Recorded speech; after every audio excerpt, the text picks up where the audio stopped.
Bonjour tout le monde, bienvenue dans cette preview des New England Patriots. Aujourd'hui, je vais être épaulé de Mathis, qui va être l'avocat du diable et qui va être à la technique, pendant que moi, je vais être le présentateur de l'émission. Euh, je vais d'abord présenter les Salut, invités. salut, on va essayer, hein. Merci à toi, merci à toi.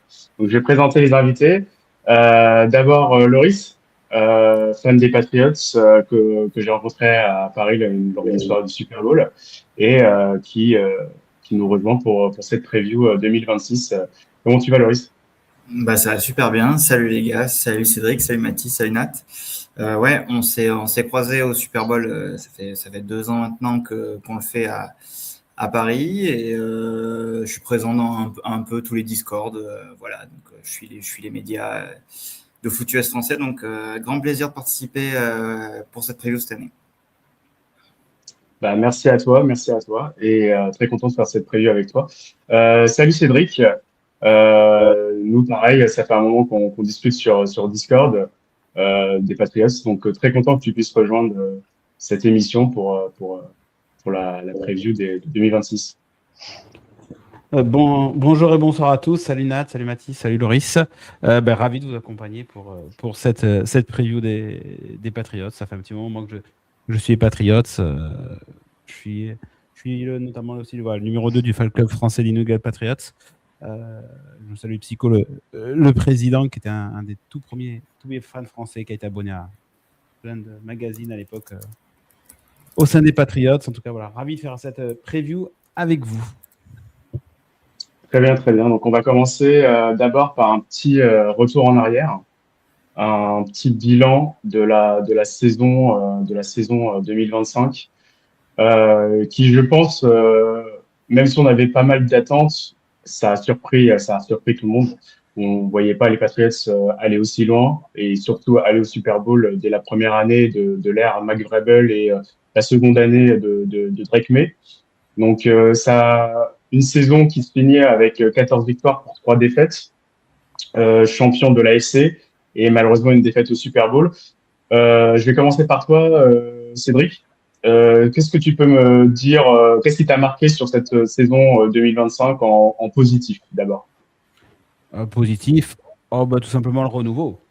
Euh, renouveau, renouveau parce qu'on est quand même sorti avant l'arrivée de Mac Rabel, du fantastique entraîneur qui était Jérôme Mayo, qui a mis un sacré bazar dans la franchise, vraiment, après le départ de Bill, a voulu apporter sa patte et a réussi l'exploit de mettre la franchise un peu sans dessus-dessous. Aujourd'hui, en une saison, Vrabel a remis de l'ordre dans la franchise, remis la franchise en avant. On parlera de la saison dernière plus en détail, je pense. Mais en tout cas, voilà, vraiment, la chose à retenir, moi, qui a été aujourd'hui plus positive, c'est que cette franchise repart de l'avant avec de l'ambition, avec une structure telle qui a fait le bonheur de la franchise dans les années passées. Donc ça, c'est quelque chose, c'est ce que je retiens en tout cas de plus positif de cette saison. Très bien. À toi, Loris? Ouais, 100% d'accord avec Cédric déjà. Je vais rajouter aussi le fait que clairement c'était inespéré. Alors d'aller au Super Bowl, ça c'est sûr. D'aller en playoff, c'était un objectif quand on savait la faiblesse du calendrier, mais c'était quand même pas. Enfin, je vais pas dire inespéré, mais ce que je veux dire c'est que on s'y attendait quand même pas. C'était une surprise. Et moi, ce que j'ai aimé, c'est surtout qu'on a gagné les matchs qu'il fallait, hormis le tout premier contre les Raiders. Mais globalement, on a gagné contre les équipes plus faibles et on a réussi à faire quelques coups contre les grosses équipes en saison régulière. Et surtout tous les matchs gagnés à l'extérieur, sauf le Super Bowl. Mais ça, je trouve que c'est quelque chose de fou. Et ça, c'est mon gros point positif de l'année dernière. Parce que je crois, j'ai Très plus bien. la stat en tête. Je ne sais pas si vous avez la stat en tête, mais de mémoire, je crois que contre les équipes, effectivement, par rapport à ce que tu dis, Laurie, je crois que contre les équipes en positif la saison dernière, les Patriots sont pas un bilan positif. C'est vraiment, ils ont gagné ce qu'ils devaient gagner par rapport au calendrier et on a profité de cet avantage du calendrier pour faire le score de la saison qu'on connaît. Et après, Pas mal, effectivement, J'ai deux stats à souligner par rapport à la saison dernière qui vont quand même, juste par rapport aux victoires. On perd le premier match contre les Raiders, on gagne notre second match, on repère contre les Steelers. À partir du 28 septembre jusqu'au 1er décembre, on gagne tous nos matchs. Donc c'est rien que ça, je trouve que c'est quand même tout. Et une autre stat qui est quand même très parlante, à partir de la week 11 contre notre victoire contre les Jets, on a plus de victoires sur une saison que sur la saison 2023 et la saison 2024 combinées. Donc, pour appuyer ce que vous avez dit, le renouveau en fait et le changement avec Vrabel, où on va dans une direction euh, très marquée, on l'a complètement senti en fait dès la première saison avec cette statistique-là. Et je voulais avoir ton avis aussi, Mathis, qu'est-ce que tu as pensé toi de loin de la saison des Patriots, la saison 2025? Alors effectivement, moi du coup, je suis fan de l'AFC Nord. Du coup, c'est à peu près le même endroit entre guillemets. C'est l'AFC aussi, donc on regarde quand même ce que fait le reste de l'AFC. C'est sûr qu'effectivement, on s'attendait pas à une aussi grosse saison des Patriots. On s'attendait à, effectivement à un petit renouveau, nouveau coaching, nouveaux joueurs. On s'attendait effectivement à ce que ça clique un peu. On s'attendait pas à ce que ça clique autant. Effectivement, le fait que le calendrier soit simple, ça vous a beaucoup aidé. De là à dire que vous êtes allé jusqu'au Super Bowl grâce au calendrier, on peut pas non plus dire ça. Je pense que ça représente peut-être 30% du pourquoi vous êtes allé aussi loin. Mais bon, au bout d'un moment, quand vous êtes en playoff, calendrier ou pas, vous y êtes. Hein. Vous avez quand même gagné tout votre parcours en playoff jusqu'au Super Bowl. Donc non, franchement, on s'attendait pas aussi à ce que ça clique autant. Maintenant, la plus grande question, je pense qu'on l'a tous, c'est est-ce que cette année, alors le calendrier sera plus difficile, est-ce que l'exploit continuera-t-il? Et est-ce que du coup, Vrabel fera en sorte de transformer la surprise qu'il y a eu l'an dernier en réussite qui sera durable, donc au fait qu'on vous retrouve en playoff presque chaque année et surtout aller décrocher ce que tout le monde attend chaque année, le Super Bowl. Après, il ne faut pas oublier qu'on a eu de la chance. Hein. Parce que le match contre les Broncos, Alors, de ne pas avoir Bonix en face en tant que QB, faut pas se le cacher non plus aussi. Certes, les Patriots ont gagné, ont réussi à aller jusqu'au Super Bowl, mais il ne faut pas se cacher qu'on a eu aussi de la chance face à certaines adversités aussi. après, ça fait partie du sport, la chance. Oui, non, je dis pas. Mais tu peux pas avoir de la chance chaque saison. C'est là où ça va être tout l'enjeu. Oui, c'est sûr. Alors, Mais juste, du coup, même pour moi, c'est tout. ok, alors, parce que là, tu as lancé une question en même temps, mais juste pour d'abord boucler sur la saison 2025 et pour voir après ce que Brabel va faire. Euh, je vais juste répondre, je vais vous laisser après rebondir là-dessus. Euh, il y a eu un facteur chance, certes. On n'affronte pas Bonix, par exemple, pour l'AFC sur le Championships. On a eu un calendrier facile, mais il faut aussi voir qu'on affronte des très grosses défenses et que Drake May a réussi à jouer face à des très grosses défenses. Moi, je me rappelle aussi du match qui était le match qui a, pour moi, qui a changé un peu la phase de la saison. C'est le match contre les Bills en Sunday Night où on va chercher cette victoire. Euh, on est derrière au niveau des points et on va la chercher avec le kick de la victoire. Donc ça, pour moi, c'est pas que un facteur chance. Ça montre vraiment que on a des joueurs talentueux, on a un coaching staff derrière qui fait le taf et on peut en fait rivaliser avec les plus gros de cette ligue. Les Bills, c'est clairement des prétendants chaque année. Donc gagner ce match chez les Bills en Sunday Night, pour moi c'était un énorme élément.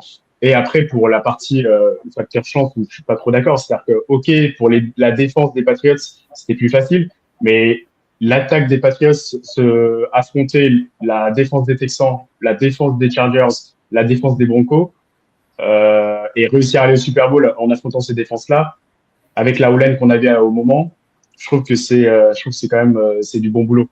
Donc après, évidemment qu'il y a des choses à remettre en perspective, mais je voulais quand même souligner ça.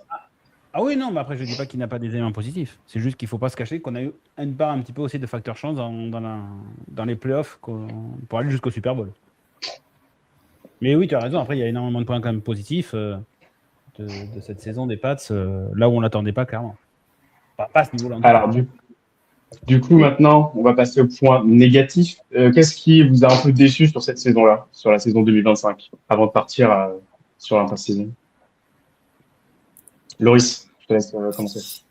Ouais, moi j'en ai un seul à mettre en avant et c'est ce qui va d'ailleurs lancer un peu la nouvelle saison. Hein, c'est que alors comme tu disais, on a joué en playoff, on a joué des défenses de malades. Je crois on a joué 3 des top 5 du top 5 de défense ou 4 des top 5, il me semble, quelque chose comme ça. Et je trouve que Drake May, il a quand même baissé en niveau par rapport à la saison régulière où il a été monstrueux. Et donc, du coup, j'ai hâte de voir comment, en gros, enfin, pour moi, ça, c'est une déception sur l'année dernière. Cette fin de saison, on va dire, même s'il était moins bien protégé, il y a pas mal de facteurs. Et voilà. Du coup, moi, ça serait un peu ça. C'est un peu la seule truc qui me fait un peu peur. D'accord. Et toi, Cédric? Je te rejoins sur Drake May. Drake May qui sort effectivement d'une saison on va dire quasi MVP vu qu'il est finaliste, qui sort effectivement des playoffs assez moyens. Il nous doit une revanche. Donc ça, c'est vrai que c'est quelque part un petit peu une déception, mais c'est pas là. Moi, ce que je retiens surtout, là où je commence, on verra ce que ça va donner cette saison, le jeu au sol. Je trouve pas. On sait que la ligne était encore en travaux cette saison. Campbell en termes de rookie, Wilson qui était un guard et qui jouait pas au centre. Beaucoup de questions encore par rapport à cette ligne et à avoir un jeu au sol plus efficace. Stevenson qui a encore fait pas mal, qui a encore fait des fumbles même s'il s'est remis, etc. Quelque chose qui a vraiment permis de soulager Drake May. C'est quelque chose qu'il faut vraiment suivre. La tenue de la ligne évidemment, mais c'est vrai que le jeu au sol, je m'attendais à quelque chose d'un peu plus solide. Et Anderson quelque part qui avait une qualité en arrivant après avec la draft en disant de passe protection. Au final, ça a été une de ses plus grosses faiblesses arrivé en NFL où il n'a pas su quelque part protéger Drake May au niveau de son rôle de running back. Donc c'est quelque chose quand même que je vais suivre cette saison, voir si le jeu au sol va pouvoir aider aussi à soulager Drake May face à la pression. Oui, je suis complètement d'accord sur ce que vous avez dit. Drake May, on a senti que le niveau l'a rattrapé. En fait, il était un peu sur un petit nuage durant toute la saison. Et là, on a vu il avait des limites aussi. Il faut aussi, je pense, mettre en contexte qu'il y a eu une blessure à l'épaule qui a pu aussi, je pense, le ralentir. Il faut aussi le souligner. Mais je pense que d'un point de vue purement mental, le jeu c'était plus compliqué en fait. Les playoffs, ça a été beaucoup plus compliqué. C'était sa première expérience. Donc à voir. Je pense que pour moi, ça va être aussi un point pour la saison qui arrive. Est-ce que on va avoir un Drake May qui évolue encore, prend un pas de plus, ou est-ce qu'il va régresser ou pas? Donc ça, c'est un point à souligner. Et après sur le jeu de course, je te suis complètement. Euh, en fait, quand on regarde juste les statistiques, Trevion Anderson, il a des très très bonnes stats. Mais malheureusement, quand on regarde les matchs, c'était pas du tout ça. Dans le sens où il y a eu des big plays, il y a eu des grosses courses qu'ils ont fait. On se souvient du match contre les Bucks, le match contre les Bills. Il arrive à faire des grosses courses, mais être consistant down après down pour faire les petits gains et avoir en fait la vision pour pour faire les yards qu'il faut, qui sont nécessaires. Il l'a pas du tout eu. Il l'a pas du tout eu sur sa saison rookie. Après, c'est une saison rookie, ça peut se comprendre. Le playbook était compliqué. Et pareil pour Stevenson, il a réussi à rebondir en fin de saison et à faire une très bonne fin de saison, un début de saison qui était plus compliqué. Donc le jeu de course, et je pense que c'est lié, c'est-à-dire que c'est aussi les joueurs, mais c'est aussi la ligne n'a pas été au niveau de l'attente qui a été mise par les coachs. Donc à voir aussi sur la prochaine saison si ça s'est amélioré. On va voir ça. Mais je suis assez d'accord sur ça. Mathis, est-ce que toi t'as... Ouais. À noter que Campbell a quand même eu un genou en vrac pendant un bout de temps aussi, alors qu'il a fait un super début de saison. Après sa blessure au genou, c'était beaucoup plus sur le courant alternatif. Donc ça n'a pas aidé non plus de ce côté-là dans son intégration et dans son développement. Donc il doit démontrer qu'il est capable de tenir sur une saison sans problème avec une belle performance. Et puis Anderson, il a des problèmes de lecture. Le problème, c'est qu'il a eu beaucoup de problèmes aussi, je trouve, de lecture, de trous au sol. Complètement. Mathis, est-ce que toi, tu as un point négatif sur cette saison que tu aimerais, qui t'a marqué ou pas? Ouais, je pense que un point négatif, on va dire, on va pas cibler des joueurs en particulier ou l'attaque ou la défense. On va parler surtout de votre infirmerie, la tendance à ce que vos joueurs ont tendance à faire des allers-retours. Alors effectivement, est-ce que c'est un problème de préparation? Est-ce que c'est juste que vous avez pas eu de chance aussi cette année? On a parlé du facteur chance. Est-ce que c'est juste cette année, oui, effectivement, il y a Campbell qui s'est blessé, tu as Gonzalez, tu as Spillane qui s'est blessé. Ça commence à faire en sorte d'avoir tes titulaires, surtout des titulaires dont tu as besoin. C'est sûr que Gonzalez et Spillane, quand tu arrives vers la fin et que du coup tu peux pas compter sur eux parce que ils sont du coup blessés, c'est sûr que ça devient un peu plus compliqué. Je pense que il y a un match en particulier qui peut jouer aussi un peu là-dessus. Mais pour moi, c'est, on va dire, le point noir de l'année 2026. On en ressort beaucoup de choses. Effectivement, l'inconstance de certains, mais on va partir surtout sur un truc au global. On va parler aussi du potentiel blessure que certains joueurs peuvent avoir chez vous. Ok. Oui, le facteur blessure. Après, Gonzalez, on le savait dès sa sortie d'université qu'il était plutôt fragile. Après, sur cette saison-là, je trouve que il se porte plutôt bien. Il fait plutôt une bonne saison. Je veux dire, même d'un point de vue santé. Je parle même pas de sa saison statistique où il est un top 5, top 3 corner à son poste. Mais je suis d'accord avec toi, je te suis sur Robert Spillane, sur Milton Williams, sur Harold Landry, sur Campbell, même Carlton Davis, qui lui, en fait, toute sa carrière a été souvent blessé. Donc, ça, oui, je suis assez d'accord avec toi, c'est à surveiller, surtout que si tu te considères comme prétendant au titre sur les prochaines saisons, ça veut dire que tu vas faire des saisons qui vont être longues, difficiles. Donc, tu es obligé d'avoir un staff médical et puis des préparateurs derrière qui fassent le taf pour éviter en fait qu'il y ait des grosses blessures parce que après, voilà, quand un Robert Spillane ou un Milton Williams n'est plus sur le terrain, on voit clairement qu'il y a un drop-off en termes de talent avec les autres joueurs que tu veux mettre sur le terrain. Donc là-dessus, oui, je te suis complètement. Donc maintenant qu'on a vu la saison 2025, on va passer sur l'intersaison. Je te laisse mettre le slide. Non, ça c'est le calendrier. L'intersaison. Voilà, parfait. Alors juste les changements de coach. On n'a pas eu vraiment de changement de coach. Juste, on a eu la promotion de Zach Kerr, qui était le défensif coordinateur intérimaire.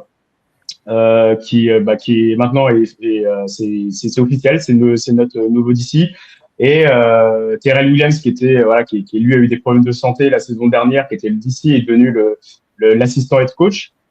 Déjà, je voulais avoir votre avis sur ça, sur le travail de Zach Kerr avec la défense et si ça vous a plu et puis sa promotion du coup pour la saison 2026 en tant que défensif coordinateur officiellement. Qui commence? Loris, vas-y, Loris. Ouais. Moi, je trouve que c'est globalement inespéré.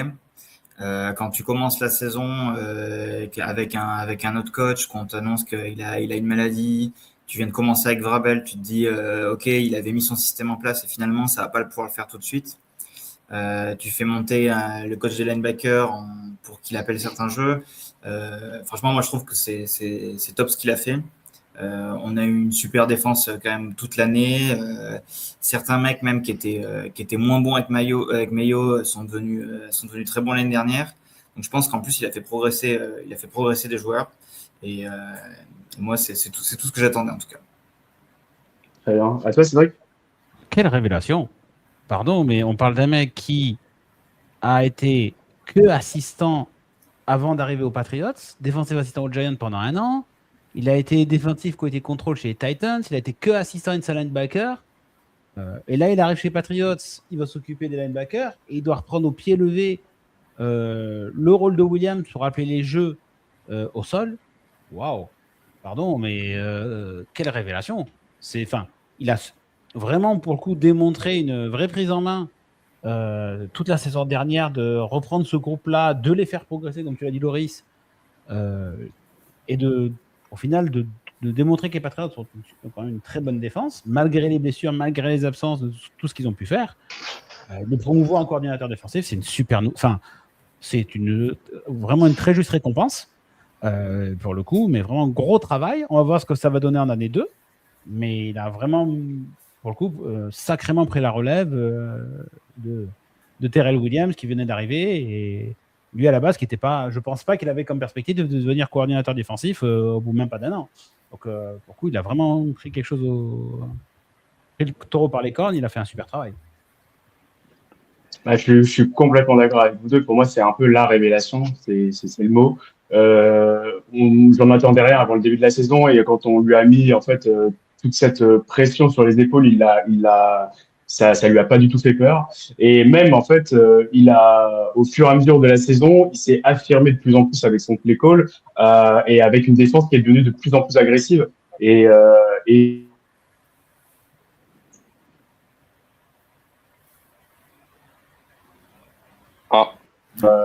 Petit bug. et ils voulaient jouer pour lui, et ils étaient vraiment en accord en fait avec sa manière de coacher, son agressivité.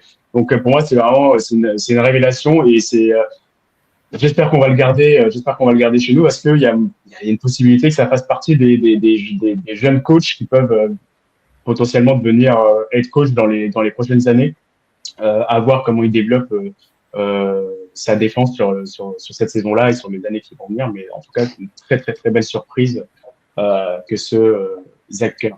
Donc maintenant, on va partir, avant de faire les départs, avant de faire les arrivées. Nat, il ne faut quand même pas aider qu'il a bien été aidé par Vrabel aussi, parce qu'on sait la qualité de Vrabel à former des joueurs défensifs. Sur certains postes, on sait la capacité de Vrabel à former des joueurs défensifs, donc ça aide aussi beaucoup.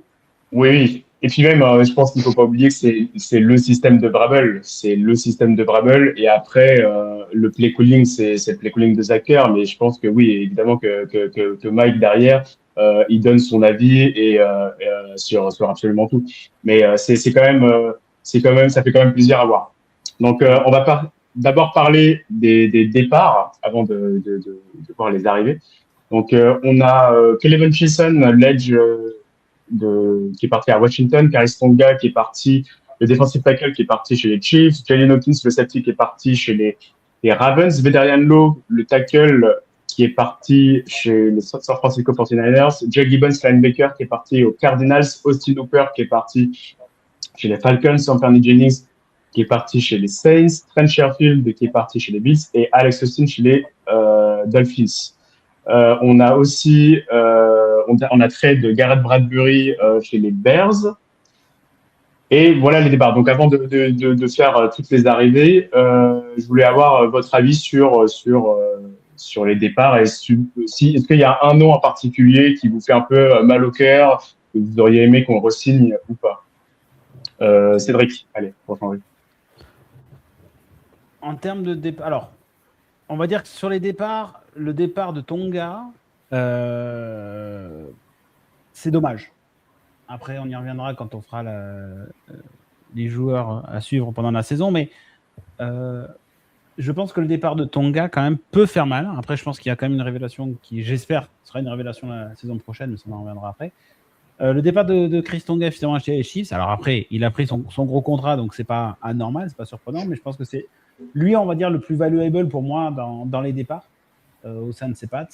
Après, c'est plus une interrogation, non pas que le départ du joueur soit quelque chose de vraiment impactant, mais le départ de Gibbons, encore en para-linebacker, on parlera des arrivées après, ouais, on n'a pas grand-chose encore. Donc, on va voir ce que ça va donner, enfin, qui c'est qui vont faire monter, comment ça va se passer, mais il n'y a pas grand-chose quoi derrière. Donc, à voir. Ok, et toi Ouais, je pense que ça a un peu bugué, mais je prends la parole. Je pense que c'est pour toi. Ouais. En fait, moi, j'ai à peu près le même avis que Cédric, et je vais détailler pourquoi. En fait, si je prends Bradbury, Hawkins, Chason et Tonga, pour moi, on a leur solution de remplacement. plus ou moins fort, on pourra en reparler. Parmi ces 4, si je dois juste finir là-dessus, moi, c'est Hawkins que j'aimais énormément. Et que du coup, je suis déçu de voir partir. Surtout quand je vois le contrat qu'il a signé, je me dis que c'était peut-être pas inatteignable. Et nous, on signe Bayard, je crois que pour 1 an. Donc, c'est peut-être ça qui me saoule un peu plus dans les 4.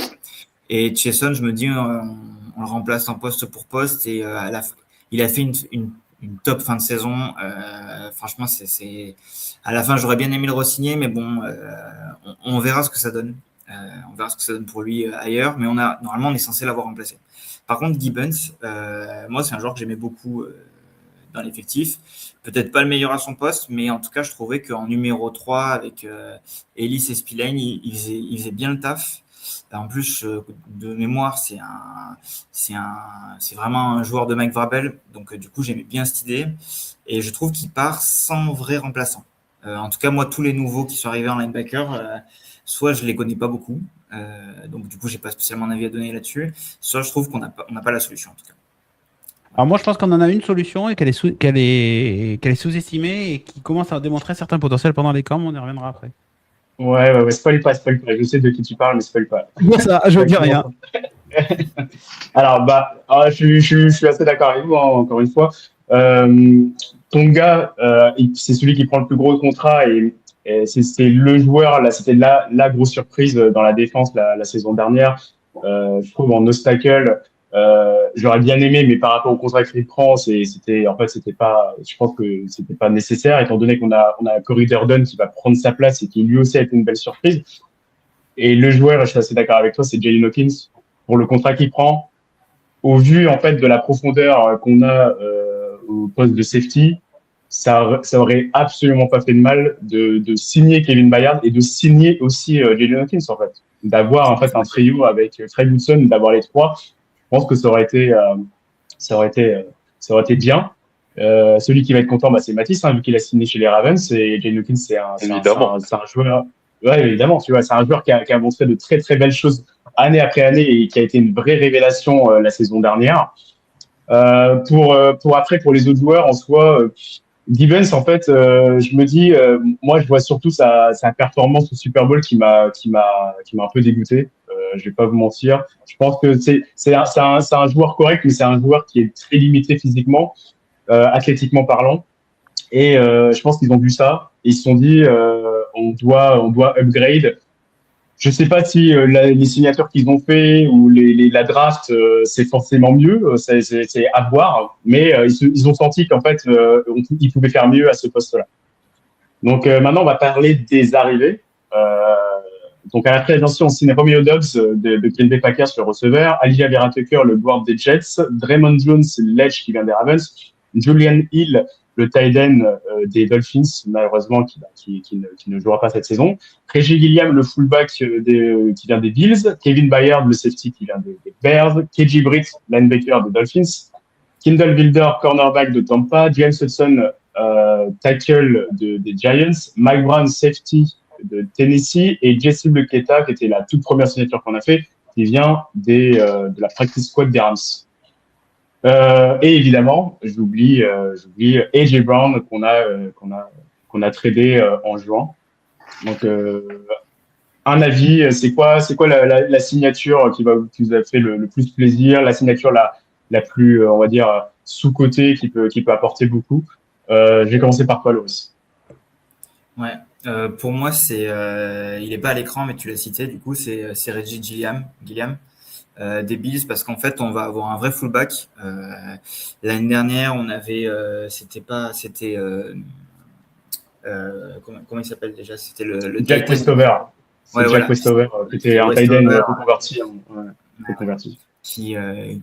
Ça fonctionnait pas du tout. Et là, je me dis, ça peut le faire. Ça va apporter, je pense, une nouvelle arme, une vraie arme à McDaniels. Et du coup, je pense que ça peut changer en tout cas tout notre jeu de course. Et soulager aussi Drake May, du coup, parce que ça va faire une menace supplémentaire, on va dire, dans le backfield offensif. Donc moi je dirais ça en tout cas comme arrivée qui m'a le plus plu.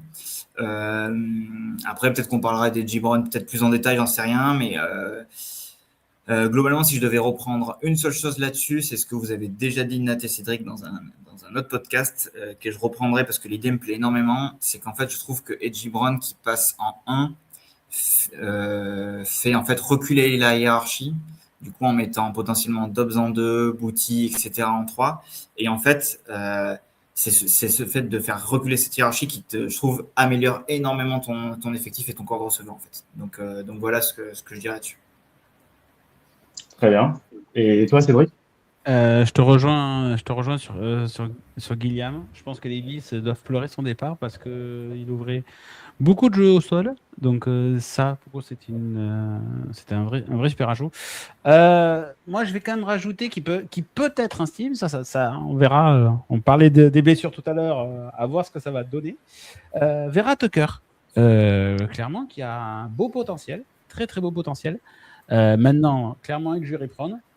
Donc, c'est quelque chose qu'il va falloir suivre cette saison. Voir s'il va être capable d'être protégé des blessures, qu'il va pouvoir faire une saison pleine, parce qu'aujourd'hui, en termes de signature et de potentiel, dont on connaît aujourd'hui nos difficultés sur la ligne, ça peut nous faire énormément de bien. Alors après, c'est un pari.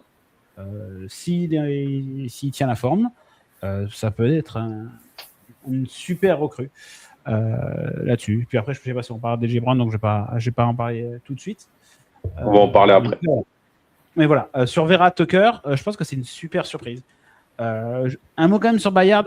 Ça reste une bonne signature après une super saison qu'il a fait la saison dernière. Néanmoins, je m'attendais à un rookie pour accompagner avec Bayard, pour justement qu'il soit formé derrière lui, qu'il lui donne les ficelles du métier. Et ce rookie à la draft, on l'a pas eu. Donc c'est vrai que tout de suite, ce recrutement, ça donne un tout petit peu moins de valeur. Alors que je pense il va beaucoup apporter au vestiaire. C'est un vrai leader. Et d'avoir un rookie, c'est dommage qu'on lui ait pas attelé un rookie avec lui pour qu'il puisse le former pendant au moins 1 an, voire plus si on le re-signe, etc. Selon encore ce qui va dérouler cette saison. Très bien, ouais, je suis complètement d'accord avec vous encore une fois. Vera Tucker, s'il ne se blesse pas, c'est un des meilleurs talents à son poste de toute la ligue, et ça peut renforcer vraiment notre line. Reggie Gilliam, c'est pareil en fait. En fait, ces ajouts-là, ils ont vu que notre jeu de course fonctionnait pas l'année dernière, ils se sont dit comment on peut l'améliorer. Donc on signe un fullback et on signe un des meilleurs guards sur le marché. Moi, je vais parler d'un joueur que vous n'avez pas cité, que j'aime bien, qui est peut-être sous-coté, c'est Draymond Jones. Draymond Jones, donc l'edge qui vient des Ravens, qui a été tradé en cours de saison parce qu'en fait il était chez les Titans et après les Ravens ils avaient un besoin en edge et ils vont le trader. C'est statistiquement, il n'est pas du tout flashy, il va pas avoir énormément de sacs, énormément de pression, mais c'est un joueur extrêmement violent. Donc on sait que Vrabel aime les joueurs de ligne violents. Et en plus, il y a une flexibilité de jouer sur quasiment toute la ligne en fait. Je me souviens quand il sort d'Ohio State, c'était limite un defensive tackle et qui a bougé en fait en defensive end et qui maintenant est devenu un stand-up edge rusher sur 2 points. Donc il a vraiment cette faculté de jouer sur toute la ligne et d'apporter autant d'apporter beaucoup sur le jeu de course déjà et aussi d'avoir un impact sur le jeu de passe où il fait la saison dernière il fait 51 pressions. C'est le plus de pression qu'il a fait de toute sa carrière. Et il fait, je crois, un truc comme 7 sacs, 7,5 sacs ou quelque chose comme ça. Donc, il fait l'une de ses meilleures saisons statistiquement et en même temps, il a cette faculté de jouer plusieurs positions. Donc, on n'en parle pas assez. Je trouve que c'est peut-être une de nos signatures les plus sous-cotées. Avant de passer à la draft, on va parler du cas de Edgy Brown, qui a été un peu la cerise sur le gâteau sur cette intersaison. Je vais vous laisser parler, mais pour moi, oui, je suis d'accord avec Loris, c'est-à-dire que Edgy Brown, il arrive et c'est le domino en fait de qui est le receveur numéro 1, receveur numéro 2, tout redescend. Et je pense que c'est un joueur qui a beaucoup à prouver par rapport à tous les bruits des médias qu'on entend autour de lui, sur ses potentielles blessures, qu'il est régressé. Je pense que là, d'arriver chez les Patriots avec toute l'attention portée sur lui, ça va pas le faire fuir justement, et il va, je pense, endosser ce rôle de leader et de receveur numéro un. Et je pense même avec Drake May aime les receveurs qui sont plus massifs, plus grands. Il peut potentiellement faire l'une de ses meilleures saisons. Je sais pas s'il fera sa meilleure saison, mais je pense qu'il fera une meilleure saison que l'année dernière. Et je pense vraiment qu'il peut briller dans l'attaque de McDaniels. Donc, je vais commencer par toi, Cédric. Qu'est-ce que tu penses de cet ajout? Enfin, un receveur 1 chez les Patriots. Alors après, on sait que c'est pour problématique de blessure, son genou, etc. C'est clair que ça va faire du bien. Loris en a parlé, et puis on a évoqué le podcast qu'on a au sein du fan club. C'est que ça fait bouger la hiérarchie. Donc du coup, forcément, on va pas se retrouver avec des Mario Douglas face à un cornerback 1. On va se retrouver face à un 2 ou voire un 3 dans le slot, etc., etc. Donc c'est quelque chose. Pour ça va faire forcément bouger les lignes. Forcément, les équipes adverses vont devoir surveiller A.J. Brown. Donc forcément, en termes d'adaptation défensive de la part des équipes adverses, ça a une influence. Donc ça va ouvrir des jeux par ailleurs. On verra ce que ça va donner pendant la saison. C'est effectivement, il va falloir que ça connecte avec Drake May. Moi, ce que je note aussi surtout par rapport au trade d'A.J. Brown, c'est que ça, pour moi, c'est que c'est un contrat de 2 ans. Ça engage les Patriots sur 2 ans, parce que le premier tour qu'il a lâché, c'est sur 2028. Donc, vraiment, ça veut dire que, notamment surtout l'année prochaine, on ne va pas pouvoir se planter. Parce que, justement, on n'aura pas ce premier tour et qui est parti à Philly. Donc, on a aujourd'hui, pour moi, les Patriots ont un deal de 2 ans pour faire en sorte que leur attaque et que cette équipe soit au niveau. Pour pas justement se retrouver à rater la saison 2028, notamment, et se retrouver avec d'avoir donné un très très haut pic à Philly. Donc pour moi, c'est un vrai enjeu de ce côté-là aussi, dans le trade, au-delà de l'importance d'A.J. Brown qu'il peut avoir sur le playbook, etc. Mais donc c'est aussi à mettre en perspective, enfin on en parlera pendant le reste de la saison, mais ce que j'essaie de mettre en perspective, c'est que c'est effectivement l'objectif, ça va être d'avoir une équipe des Patriots performante en 2028, vu qu'on a lâché un premier tour. Et après, on va voir ce que ça va donner pendant la saison, la capacité qu'a A.J. Brown à prendre le playbook de McDaniels, qui on sait est souvent compliqué. Donc on va voir ce que ça va donner au fil de la saison et s'il va être capable de continuer à dominer cette ligue et avoir une influence sur le jeu des Pats. Très bien. Et toi, Loris, qu'est-ce que tu penses de cet ajout? Ouais, moi je vais pas rajouter grand-chose parce que je pense que tout a été dit, mais moi si j'ai un avis sur le trade, je suis un peu dégoûté d'avoir laissé partir un premier choix. Mais malheureusement, c'est le prix et maintenant c'est fait. Donc comme le dit Cédric, je pense qu'on a 2 ans en tout cas. Comment dire, la fenêtre s'ouvre sur 2 ans. On a le contrat de Drake May qui est dans cette fenêtre-là. On a tout qui roule là-dessus. Donc je pense qu'ils ont pris le pari en tout cas. Et moi, je suis content qu'ils aient pris le pari. Voilà. Après, sur le niveau de jeu, pour l'instant, des retours des camps qu'on a, c'est que, alors peut-être que ça a changé, on va dire, ces 2 derniers jours là, mais il y avait peut-être un peu de mal à avoir, de la coordination entre Drake et A.J. Brown pour l'instant. Ça va se faire naturellement, mais j'ai pas très peur parce que je me dis, Drake May, on a une grande connexion avec plein d'autres receveurs.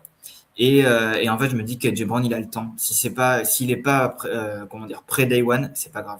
En fait, on a besoin de lui. C'est vraiment ce mec qui est censé nous faire gagner en playoff.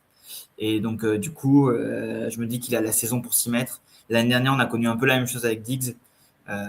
Et Diggs, en fait, quand on a gagné face aux Bills, c'était Diggs. Donc voilà. Moi, je pense qu'A.J. Brown, il rentre dans ce schéma-là. Et donc, je suis très content de son arrivée.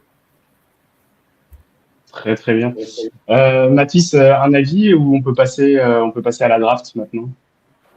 Non, je pense qu'on peut passer à la draft. La plupart des choses, de toute façon, ont été dites. Et je suis assez d'accord là-dessus.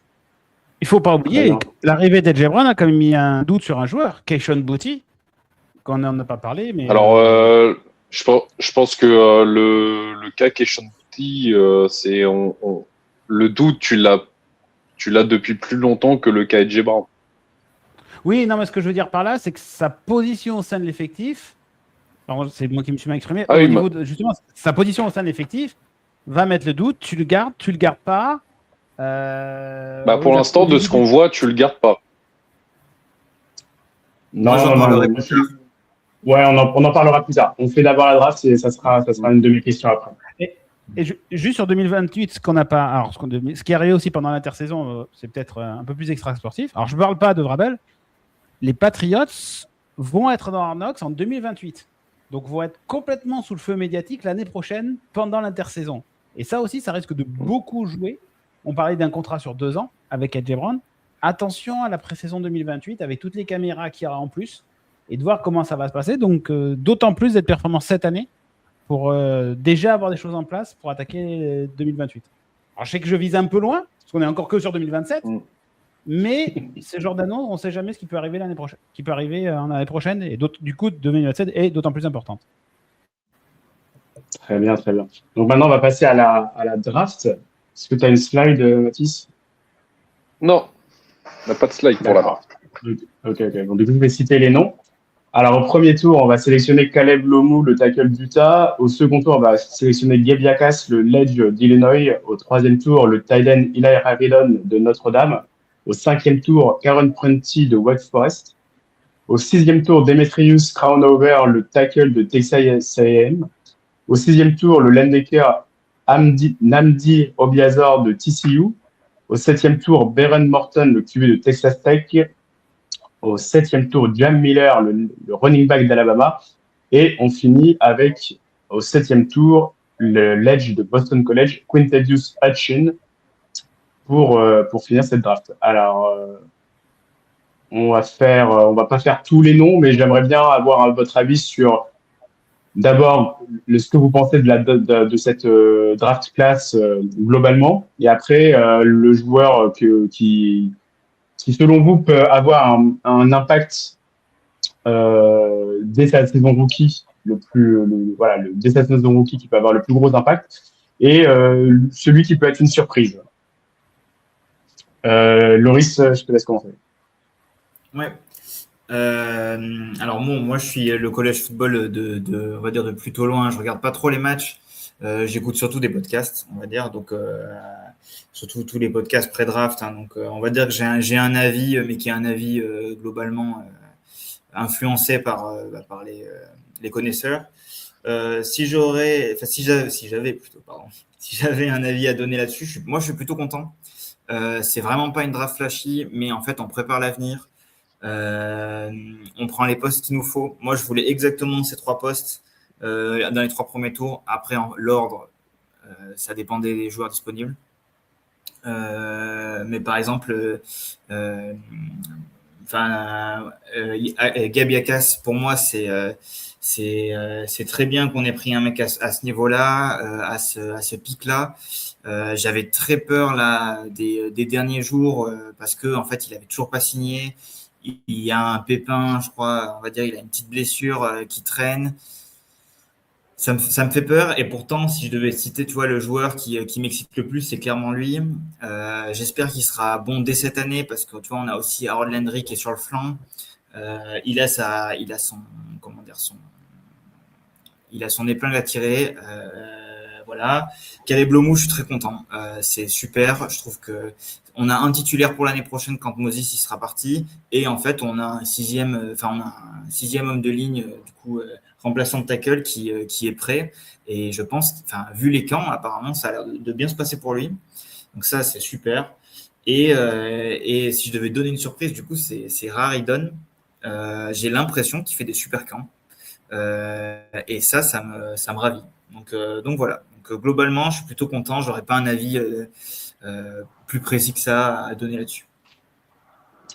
Très bien. Non, pour Raridon, c'est pas du tout une impression. Il fait des très bons camps et et en plus avec le départ, du coup, avec la blessure de Julian Hill en tight end 2, il maximise vraiment toutes ses reps. Et je pense il peut être très intéressant à voir, hein, mais il peut être très intéressant dans le système McDaniel qui aime utiliser deux tight ends souvent. Donc, je pense il peut être une belle surprise. À toi, Cédric, tu peux nous dire le joueur qui te plaît le plus, qui peut avoir un impact important sur sa première année, ou un joueur où tu as une réserve. Dis-nous tout. C'est une draft, je vais presque dire scolaire. C'est propre, c'est sérieux, c'est pas flashy comme l'année précédente. Il y a des interrogations, il y a du potentiel, il y a pas mal d'interrogations sur effectivement comment ces joueurs vont passer le cap. Loumou, c'est attendu, c'est-à-dire c'est exactement, tu l'as dit Loris, il vient pour prendre la place d'un tackle. Alors est-ce que ce sera Moses, est-ce qu'on verra pendant la saison, etc. Comment tout va bouger après sur la ligne.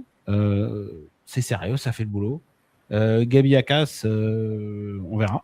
Pas mal de blessures, donc il a même, je crois que dans son contrat, un injury waiver, donc on va voir. En tout cas, je ne sais pas si tu as vu ça, la première sortie, il a déjà mis un entraîneur sur les fesses, dès les drills, dès le début, dès qu'il est arrivé sur son premier entraînement. Donc on verra ce que ça va donner par la suite.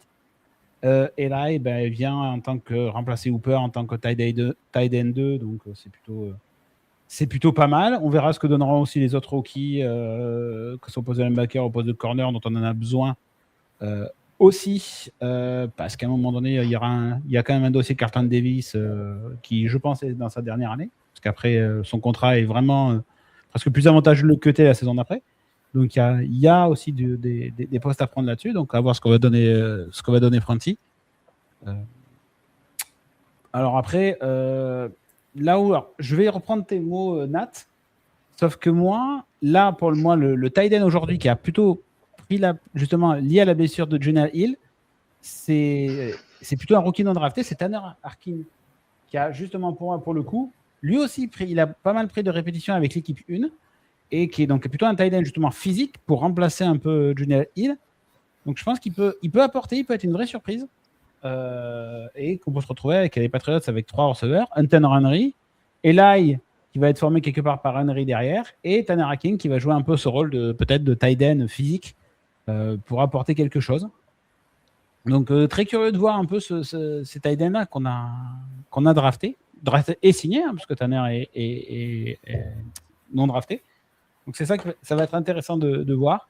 Après, effectivement, je pense que Yakas, il va être impactant, mais sans plus. Avec ses blessures, injuries, je pense qu'ils vont prendre le temps qu'il se mette en place, qu'il intègre l'équipe et tout. Même lui, si je pense qu'il a une vraie envie de jouer, mais il faudra voir sur la durée, voir ce qu'il peut apporter. Moi, je ne m'attends pas à être tout de suite. En tout cas, je n'ai pas de haute attente vers lui tout de suite. S'il y arrive, tant mieux. Mais si vraiment il a des problèmes de blessure, il va falloir qu'on prenne le temps, surtout qu'il est jeune, qu'on prenne le temps de bien s'occuper de lui pour qu'il soit performant à partir effectivement de peut-être dès la saison prochaine, même si je pense qu'il apportera dès cette saison. Très bien, ouais, c'est assez complet. Oui, sur Raridon, je suis d'accord, mais en fait, oui, c'est pas du tout le même profil que Tanner Arkin. Tanner Arkin, c'est vraiment profil bloqueur et il a de fortes chances de faire le roster final par rapport à ce qu'on peut entendre des bruits de couloir du training camp. Raridon, c'est vraiment je pense ça va être le successeur de Hunter Henry. Sur les tracés verticaux et plus le profil tight end pass catcher, même si c'est un bon bloqueur aussi. Mais je suis content de voir la progression de cette room, de la room des tight ends où ça a l'air de bien bosser. Moi, vous avez dit les noms qu'il fallait. Moi, je suis assez fan de cette draft. C'est pas du tout flashy, mais je pense que elle peut avoir un impact. Et voilà. Est-ce que tu veux rebondir, Mathis? Non, on est à peu près bon là-dessus. Effectivement, s'il y a un joueur auquel va falloir faire attention, pas forcément au niveau du talent, mais au niveau de tout ce qu'il y a à côté, ça va être effectivement Gabe Jacas, effectivement faire attention parce que là, il a effectivement une injury waiver sur son contrat, ce qui est pas rien pour un rookie. C'est encore un gars chez les Patriots qui est injury prone, ça va commencer à faire beaucoup. Il a le talent qu'il veut, mais pour l'instant, il a encore un petit problème au genou, il me semble. Je crois qu'il a même eu une opération cet été. À voir comment il va se remettre. Bon, de ce qu'on voit au training com, ça a l'air d'aller, mais pour l'instant, bah, comme on dit, c'est le training com, c'est pas vraiment des matchs à proprement parler. On va voir s'il jouera déjà sur les matchs de pré-saison. Je pense qu'il va falloir commencer juste à juste le mettre en forme, mais sans plus que ça. Mais effectivement, là, la plus grosse question qu'on a, c'est sur votre premier tour avec Caleb Lomou. Vous le draftez, alors oui, c'est peut-être pour un peu de profondeur, tout ça, mais si c'est pour de la profondeur, est-ce que c'était bien beau de jeter, entre guillemets, un premier tour dessus, ou est-ce que c'est vraiment pour faire en sorte qu'il, entre guillemets, on va dire qu'il saute la place de Morgan Moses à droite, ou est-ce que c'est effectivement que Vrabel voit que Will Campbell, vu la fin de saison qu'il nous a fait, est-ce que c'est un manque de confiance et du coup il veut potentiellement rectifier le tir? C'est vrai que ça commence à ouvrir pas mal de questionnements quand tu draftes un tackle au premier tour, alors que les deux tackles que tu as sont sous contrat jusqu'en 2028 ou 2029 pour Campbell. Donc tu les as encore pour 1 an ou 2. C'est sûr que ça ouvre pas mal de questionnements. Je trouve qu'au niveau du tight end, vous avez fait un très bon boulot. Faire en sorte que Hunter Henry, je crois qu'il est free agent l'an prochain, donc Radiron pourra faire en sorte de se former effectivement derrière Hunter Henry. Tanner Harkin, on voit qu'effectivement il fait de très bons boulots. Après, à voir, est-ce qu'il restera ou est-ce que vous couperez CJ Desprez une fois qu'il reviendra, qui est en pump pour l'instant, parce que c'est potentiellement le même profil entre Tanner et du coup CJ Desprez. C'est deux tight ends très plus bloqueurs et très comment on peut appeler ça, très très fort là-dessus, mais c'est pas très physique. Donc c'est à peu près le même profil. Est-ce que tu gardes les deux? Est-ce que tu en cut un? Et parce que tu as l'avantage où tu en as un du coup qui est en pump, donc il compte pas encore dans le 51, mais on va falloir commencer à se poser la question. Et après, alors on va dire que je fais encore que je prêche pour ma paroisse, mais je trouve que le joueur d'Alabama, Jam Miller, que vous avez pris en tant que running back pour l'instant, qui est numéro 4, pour moi, étant fan d'Alabama, l'avoir vu jouer pendant du coup ces 2-3 ans, je sais qu'il a un vrai talent. Je l'ai vu en sec pendant tout ce temps. Après, de là à dire qu'il aura un vrai talent pour finir running back 1 ou 2 chez vous, là, jusqu'à la fin de saison, je pense pas. Mais je pense que Lan Larison va falloir faire gaffe à son poste parce que s'il finit running back 3 et qu'il commence à choper des plays d'ici la fin de saison, ça ne m'étonnerait qu'à moitié. Miller aussi est capable de retourner les coups de pied. Aussi. Donc, aussi. Surtout. Donc, pour le coup, dans ce qu'on montre au camp, Larison drop, je ne serais pas surpris qu'il soit running back 3 à la sortie des camps et que Larison soit coupé. À voir ce que ça va donner sur les matchs de pré-saison et surtout sur les oppositions. Au niveau des camps, on a les calls notamment qu'il peut avoir. Donc, attends, c'est très curieux de voir ce genre d'opposition plus que vraiment les matchs de pré-saison où j'ai toujours c'est un peu aléatoire. C'est surtout les oppositions au niveau des camps que je pense que ça va vraiment s'afficher. Mais effectivement, je te rejoins sur Miller qui peut démontrer.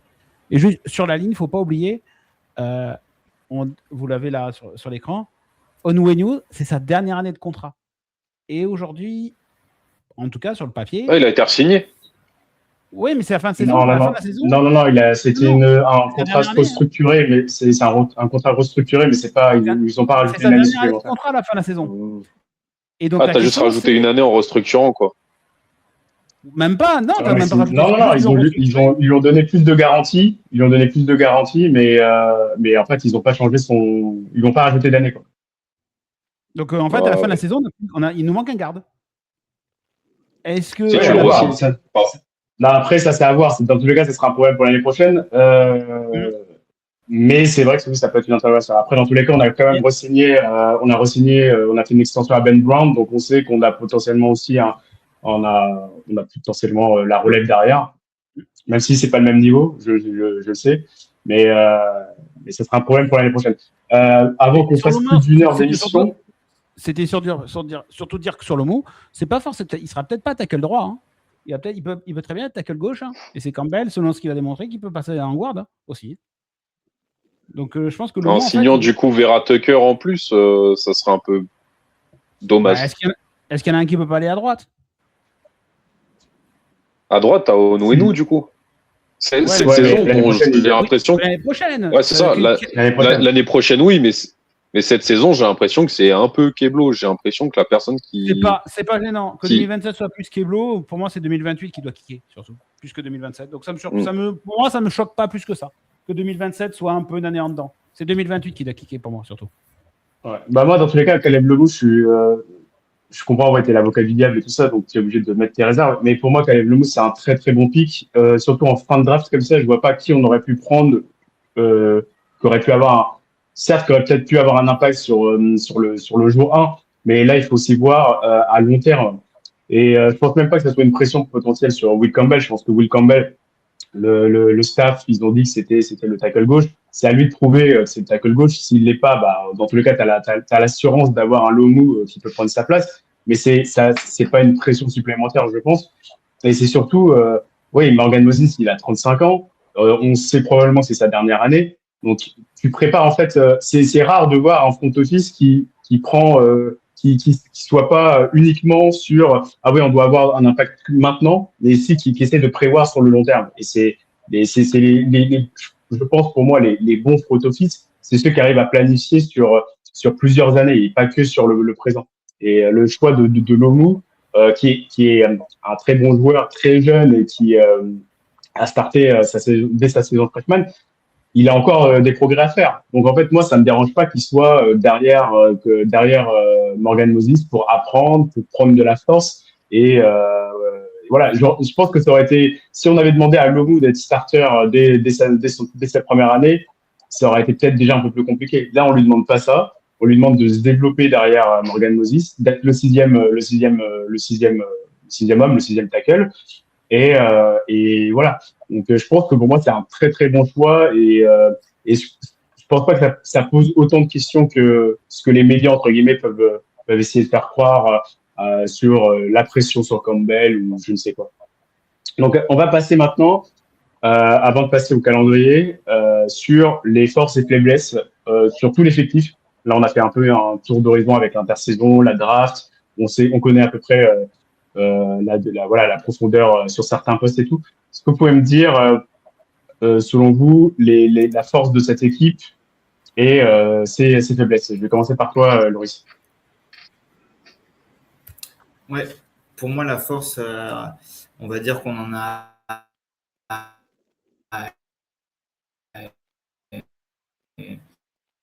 En fait, on a un joueur de chaque côté qui est en attaque. Et pour moi, en fait, ça montre, on va dire, le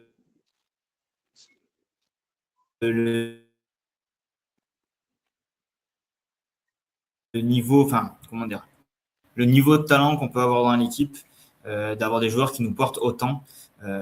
Drake May, je suis très confiant sur lui. Il est très. Je bug ou pas quand je parle? Oui. Ça fonctionne? Oui, tu buguais, on n'a pas trop entendu le début. On n'a pas entendu le début. Recommence.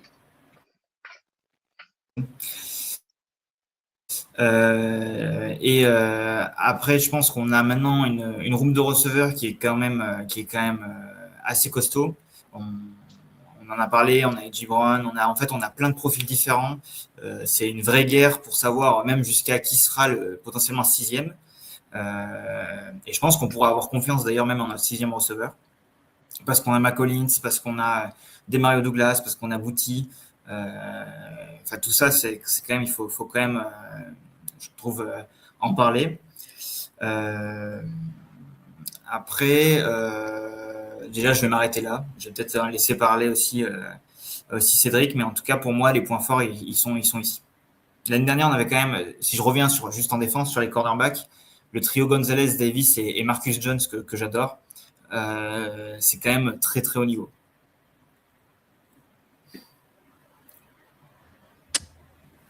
Je te rejoins sur la room de receveur.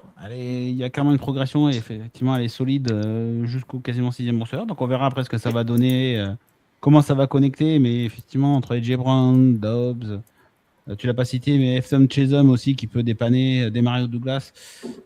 Sachant qu'il y a des joueurs qui sont en fin de contrat. Hein.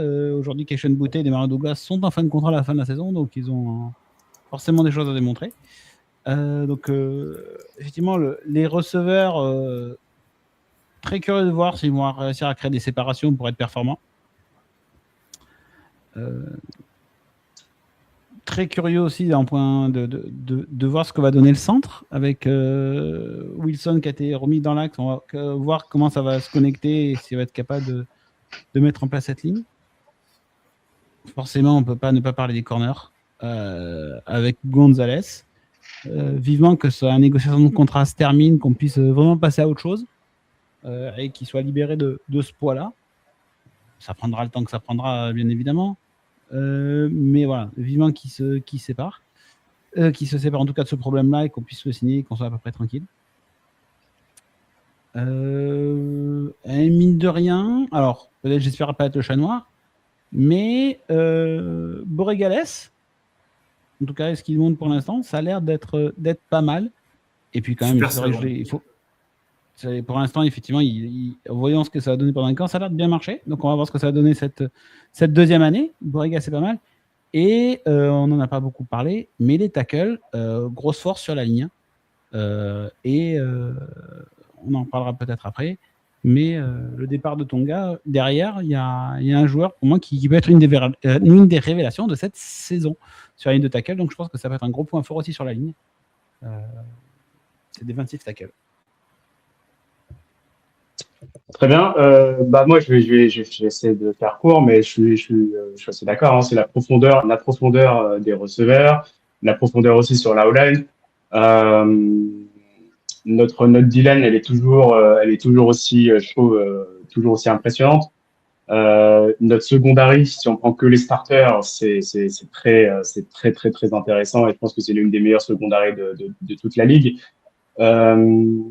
Moi, mon gros souci, je pense, c'est la profondeur et la profondeur à deux postes, on va dire à deux postes déjà défensifs, c'est les linebackers. En fait, on a Robert Spillane et Christian Ellis derrière. C'est des gros points d'interrogation et ça fait un peu peur.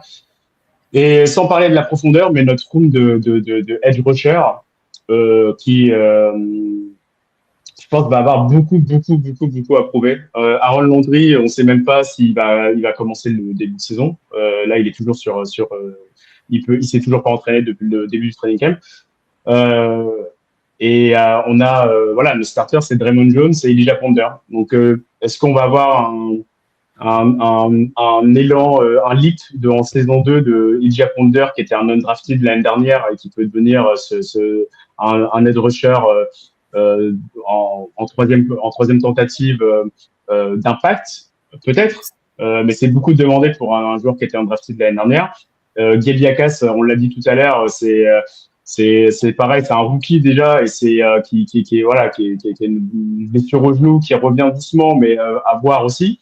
Braden Swinson l'année dernière, moi j'en ai entendu beaucoup, il a été sur practice squad, il a quasiment pas joué. Donc cette room de edge rusher, elle me fait vraiment, elle me fait très très très peur. Mais sinon, on va dire, ouais, c'est plus la profondeur à certains postes, même la profondeur au poste dans la secondary. En fait, quand on regarde derrière Gonzalez et Marcus Jones et Carlton Davis derrière, ça devient tout de suite, c'est un peu, ça fait pas, je suis pas confiant. Karen Prentice, c'est un rookie. Kobe Miner, voilà. Kindle Binder, c'est un vétéran qui a fait plusieurs équipes, mais qui n'a pas non plus été hyper impactant. Derrière Craig Houston et Kevin Bayard, c'est Del Betus, c'est Mike Brown et après on a Braden Schooler, mais qui est plus un joueur de special team. Donc franchement, la profondeur, surtout en défense, elle me fait un peu peur. Ouais. Est-ce que vous pouvez rebondir ou pas?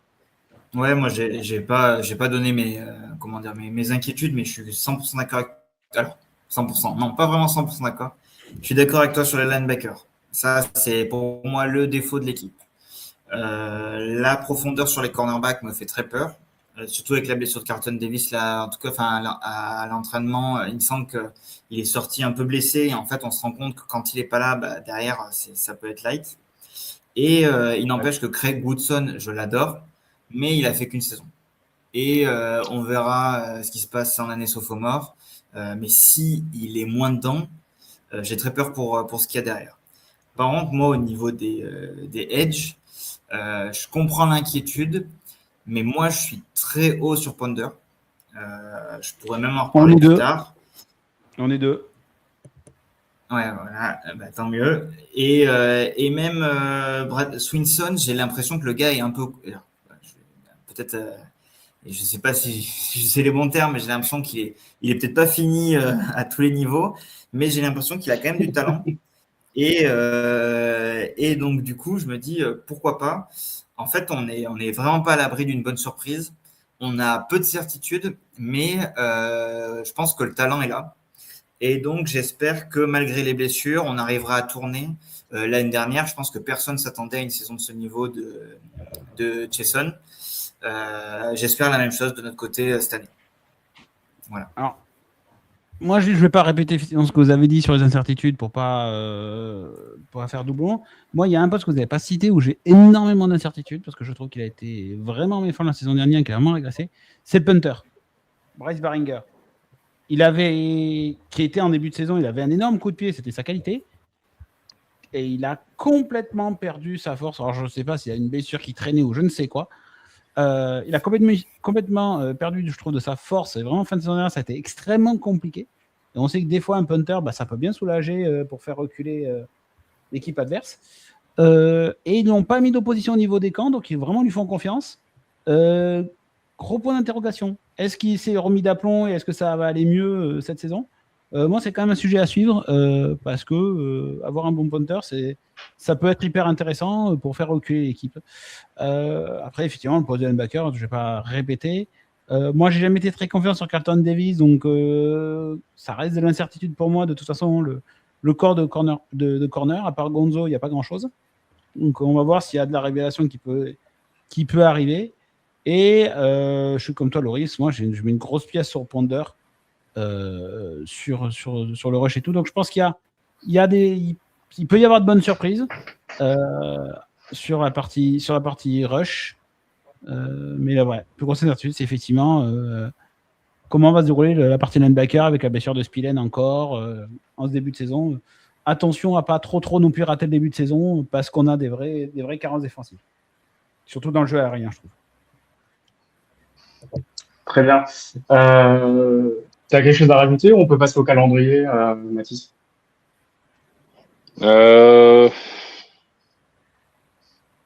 vais rajouter un petit truc. On va renfoncer un petit clou. Pour moi, je vous trouve entre guillemets un peu optimiste au niveau de la room de linebacker. Pour moi, par Spillane, je trouve pas qu'il y ait grand monde derrière. Franchement, j'aime bien Christian Ellis, il n'y a pas de problème.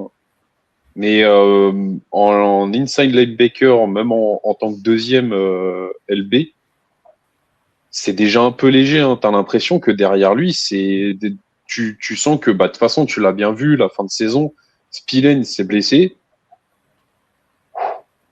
Fallait souffler. Hein.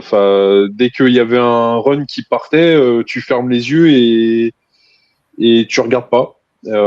Pour moi, il y a eu trop de départs cette saison entre Gibbons. Certes, tu avais un peu de doute, Nat, mais je trouve que en tant que Baker 1-2, tu sais, en tant qu'hybride, comme Ellis un peu, en tant que 2-3 là plutôt, je trouve que c'est à peu près son poste, c'est être un peu dans le flou, tu le fais jouer sur certaines actions contre certains joueurs.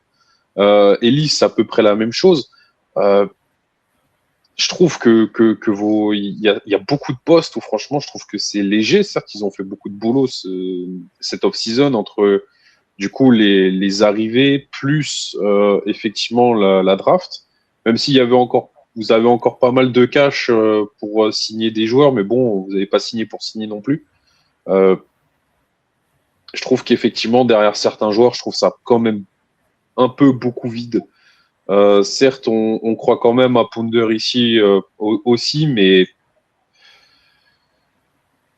ouais, tu sens que c'est peut-être un peu tôt pour lui.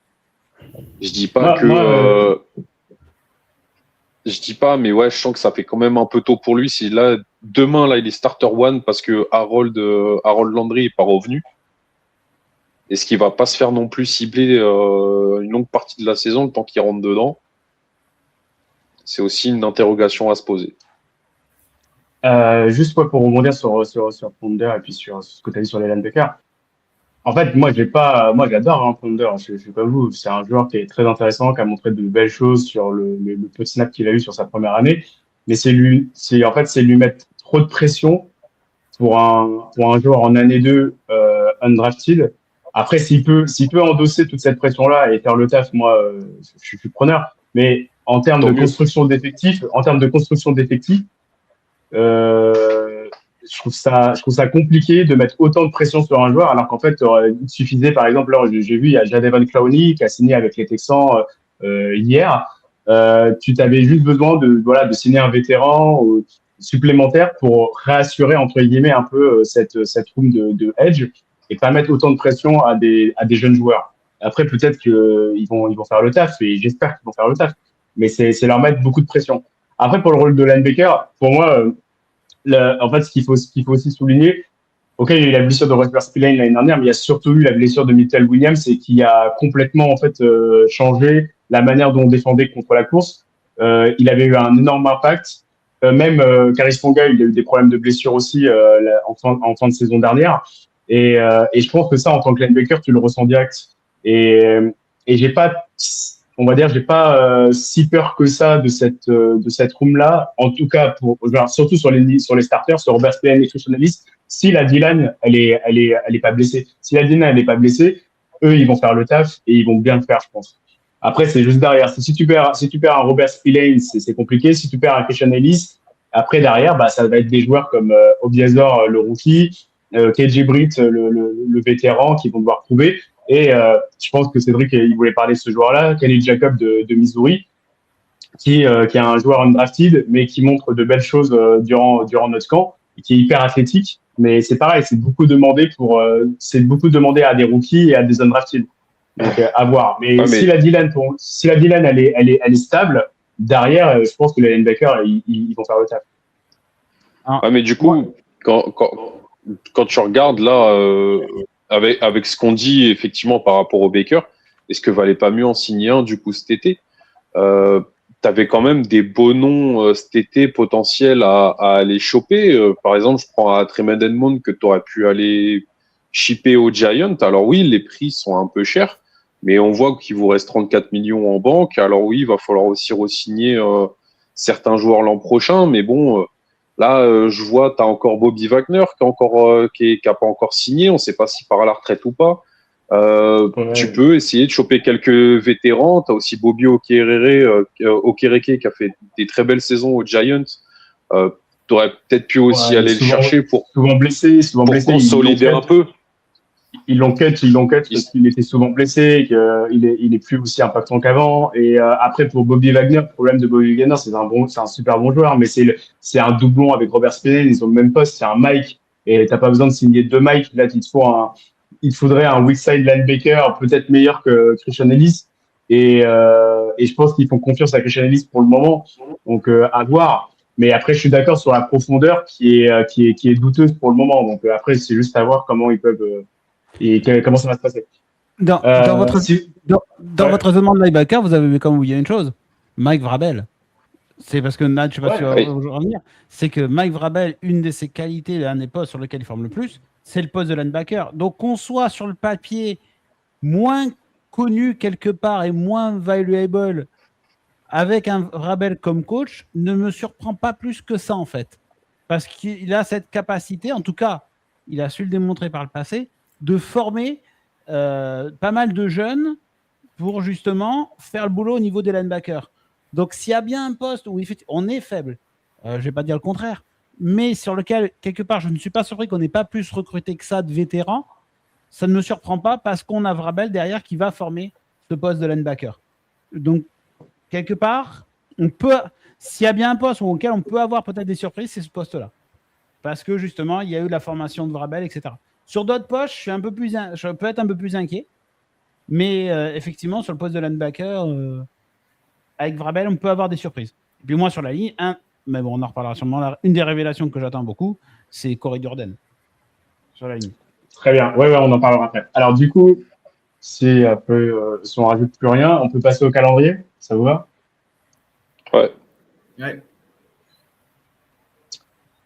Alors, voilà le calendrier de la saison 2026 qui est beaucoup plus dur, à mon avis, que celui qu'on a eu l'année dernière. On va faire match après match et vous allez me dire si c'est une victoire ou une défaite et on fera les comptes après. OK? Alors, la week 1 contre Seattle, la victoire contre Seattle, non, la victoire, j'allais dire, le match contre Seattle, victoire, défaite pour la week 1 ou pas? Défaite. Défaite aussi. D'accord. Et c'est Ok. option plus relevée. Défaite, ouais. Ouais, défaite aussi, moi, je dirais. Contre Pittsburgh, Victoire. Victoire aussi. ouais, victoire. Victoire. Contre Jacksonville, Victoire. J'allais dire, j'aime pas la Floride. J'aime pas la Floride en début de saison. Défaite. d'accord. Ok. Et toi, Mathis, tu dirais quoi? Ah, j'hésite aussi. Mais si j'hésite, c'est que c'est pas bon, donc défaite aussi. Ouais. Ok. Moi, je dirais victoire, quand même. Le temps Même pourri en même si Floride, c'est l'humidité, c'est une catastrophe. ouais, mais après, mais je sais pas, j'ai Trevor Lawrence, j'ai vraiment pas confiance en lui, même si c'est une équipe qui est plutôt intrigante, hein, mais je sais pas, Combien Moi, de je fois on pense a qu'ils perdu sont- à Miami en début de saison à cause de ça? ouais, c'est vrai, à voir. Je Contre pense qu'ils Buffalo. sont affaiblis. Je pense qu'ils sont affaiblis quand même cette année.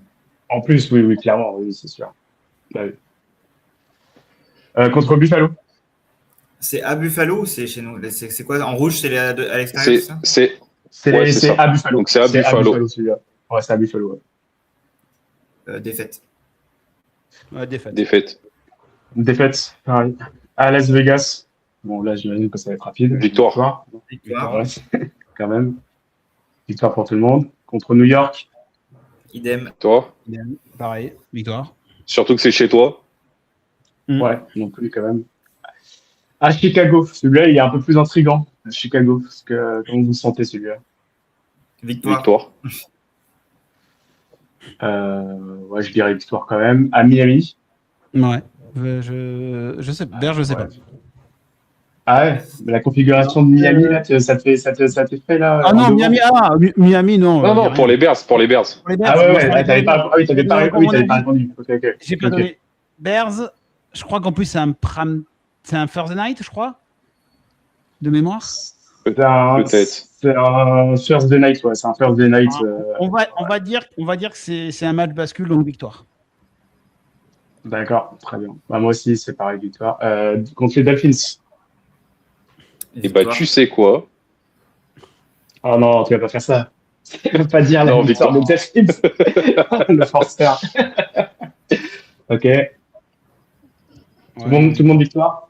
Ouais. Green Bay, celui-là, il est intéressant. Victoire. C'est chez toi, t'es obligé. Ouais, c'est une bonne équipe. C'est une équipe compliquée, Green Bay. Hein. C'est une équipe compliquée. Moi, je dirais victoire aussi. Mais... Je rejoins Mathis. Tu vois, c'est comme Jacksonville qu'on a dit tout à l'heure, c'est qu'ils se sont affaiblis cette année. Faut pas l'oublier.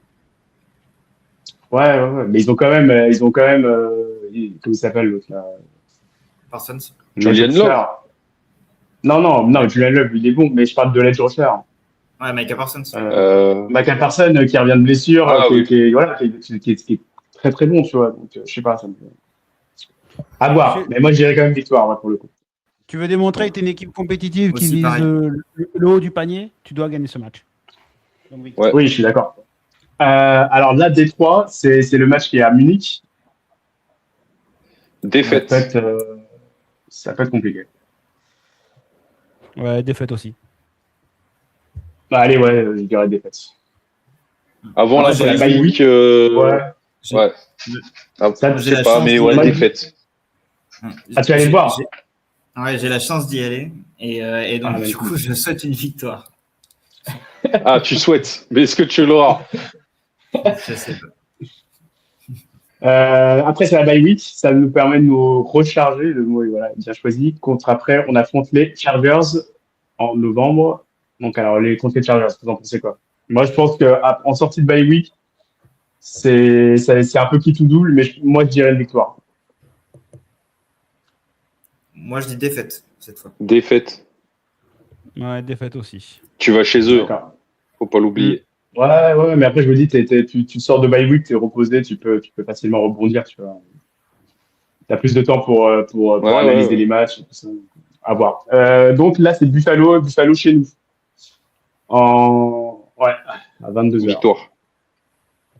Non, Victoire. non, même pas à 22h. Victoire, t'as pas le choix. Défaite. Bah, victoire aussi, je suis là. Ah, non, toi, tu double Ouais. défaite contre. Ouais. Non, pour moi, c'est split. Pour moi, c'est 1-1. Et moi, c'est 1-1 contre Buffalo. Si on se fait, surtout qu'au Buffalo, pour moi, ils ont régressé hein, en termes d'off-season quand on regarde ce qu'ils ont fait et tout. Si on perd contre cette version-là de Buffalo, on peut perdre un match, mais on peut pas perdre deux matchs. Ok, donc moi, c'est victoire pour moi. Tout le monde, donc toi, tu as dit ouais, défaite, Défaite, ouais. victoire. Et Cédric, tu as dit quoi? Victoire. Ok. Minnesota, Victoire. Victoire. ok. Kansas City, Défaite. non, Victoire. victoire. Victoire. La tronche des Défaite. Chiefs en ce moment, c'est victoire. Mm. New York, Victoire. Ouais, victoire, donc on gagne la série contre New York. Denver, Défaite. ouais, défaite. Ouais, je dirais défaite. Ouais, aussi. défaite. Ouais. Pareil, je pars sur défaite. Et Miami. Pour moi, ils prennent leur revanche. Ouais, je suis d'accord. En plus, c'est là si Bonix y joue. J'espère qu'il va jouer. Normalement, s'il est en bonne santé. Donc, ouais, Bonix, voilà, je pense que ça peut être un match un peu plus compliqué. Je dirais défaite aussi. Et Miami, moi, je dirais défaite parce que là, ça prépare les playoffs. Normalement, on a un bon bilan. Tu reposes tes joueurs et tu te dis, bon, c'est pas très compliqué. On peut faire ce match-là. Donc, je dirais défaite. Victoire, tu vas serrer les fesses d'être en wildcard. Peut-être. Mais là, pour le jeu, je dirais défaite. Et Loris, tu dirais Je dirais défaite pour moi aussi. Ouais. D'accord. Et Loris? Victoire. D'accord. Très bien. Du coup, pour vous, c'est quoi? Ça va être quoi c'est quoi le MVP, de l'attaque? J'aimerais bien avoir votre MVP de l'attaque, votre MVP défensif, la surprise et, euh, et, euh, et voilà pour le moment. Et après, j'ai une dernière question. Loris, vas-y. Ouais, j'ai pas beaucoup de surprises en attaque. C'est sûr, pour moi, ce sera encore une fois Drake May. Parce qu'il faut qu'il confirme que c'est un top 5 quarterback de la ligue. Là, il est rentré en top 10, je pense. Il faut qu'il arrive à se glisser dans le top 5. Je pense qu'il a fait une première saison comme ça, en tout cas. Enfin, sa deuxième saison, mais une vraie première saison entière à un niveau très, très élevé. On verra là ce que ça va donner sa troisième année. Et en défense, allez, pour pas dire Christian Gonzalez, je dirais Milton Williams, qui va reconfirmer encore l'énorme saison qu'il a faite l'année dernière. On a bien vu en termes statistiques. En fait, on l'a pas dit l'année dernière, mais il me semble qu'avant l'absence de Milton Williams, et donc je pense que ça doit être match 11 ou 12, on n'a pas un running back qui fait plus de 50 yards contre nous, il me semble. Oui. Et après, avec son absence, il me semble qu'il y a un match où ça saute. Alors, on l'a pas vu au Super Bowl. Au Super Bowl, on a pris un peu l'eau là-dessus. Mais globalement, il a fait une top saison et je pense que ça sera lui le MVP en défense. Et ma surprise, je dirais Ponder. D'accord. Toi, Cédric? MVP, oui, Drake May. De toute façon, par là tout se passe. Il a un corps de receveur, donc à lui de montrer maintenant qu'il est capable de faire step up un peu tout ce corps de receveur et de rendre valuable tout le monde. Donc, si on veut espérer plus, il faut que Drake May soit là. En défense, je vais partir sur je vais mettre comme une, enfin, c'est à la fois le MVP, la révélation. Je vais mettre Corey Durden, en tackle, en révélation au niveau de la ligne. Je pense que c'est lui qui peut nous apporter beaucoup, qui va pouvoir être avec Milton, qui va apporter beaucoup sur cette ligne. Voilà. Et la révélation, j'allais rejoindre Ponder forcément, parce que je pense que c'est aujourd'hui lui sur lequel je mise beaucoup cette saison. Très bien. Moi, je vais vous suivre sur l'attaque. Ça va être Drake May. C'est notre équipe va avancer si Drake May il avance. Donc, ça va être Drake May. En défense, je vais aller sur un Christian Barmore, parce qu'en fait, on l'oublie un peu trop. C'est un joueur très talentueux, qui a eu des problèmes de blessure et qui est des fois un peu à courant alternatif, mais en fait, quand il est là, il est extrêmement, extrêmement impactant. J'espère qu'il va réussir à conclure un peu plus, parce qu'au niveau du pass rush, il est là, mais s'il peut concrétiser sur des sacs ou plus de pression, ça sera encore mieux. Mais je pense vraiment que ça peut être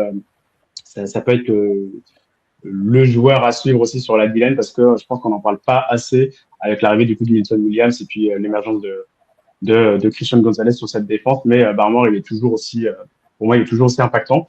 Et sur la surprise, moi, ça va être Craig Woodson. Ça a été pour moi la révélation de l'année dernière, qui en fait a starté dès la première semaine, et a fait que de progresser de match après match. En playoff, il a fait des super bons playoffs. Il a surtout fait un super Bowl. Quand on voit, c'était quand même, il y a eu beaucoup d'absents, entre guillemets, je veux dire, mentalement sur ce match-là. Gonzalez, il a fait un super match, et Woodson, il a fait un super match. Et j'espère qu'il va réussir à construire là-dessus. Mais c'est un joueur qui est extrêmement physique, qui rate quasiment pas de plaquage. Et donc jouer avec aussi Kevin Byard derrière, qui est qui est un super leader, mais qui est un très bon free safety. Je pense que ça va que l'aider en fait à vraiment s'affirmer comme l'un des meilleurs jeunes safety de cette ligue. Donc ça va être ce joueur-là. Avant de conclure avec une dernière question, pour vous, c'est quoi une bonne saison pour vous? Une bonne saison des Patriots. En une phrase. Vas-y, Cédric.